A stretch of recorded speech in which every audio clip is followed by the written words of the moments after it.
Macaron বানানোর জন্য একটা চালনিতে নিয়ে নিচ্ছে আমন্ড ফ্লাওয়ার 4/3 কাপ,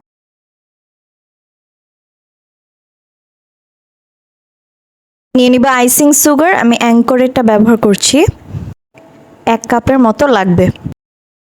এরপর সেটাকে মিক্স করে চেলে নিব।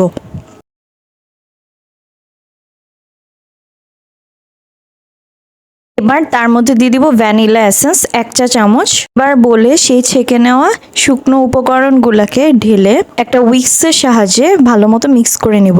এবার অপর একটা বলে দিয়ে দিব 2টি ডিমের সাদা অংশ এবং সেটাকে ভালো মতো বিট করে ফোম করে নিব।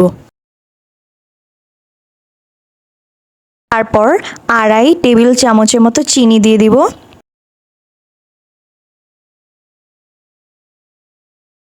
এরপর সেটাকে ভালো করে বিট করে নিব।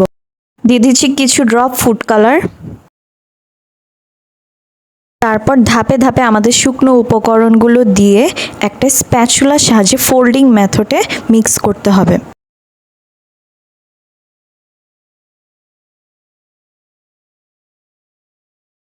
একটা পাইপিং ব্যাগে নিয়ে একটা ট্রের উপর চিট বসিয়ে তার উপর গোল গোল করে আমরা আমাদের ম্যাকারনগুলো দিয়ে দিব। ব্যাটার দেওয়া হয়ে গেলে আমাদের এই ম্যাকারনগুলোকে আধা ঘন্টার জন্য রেখে দিতে হবে।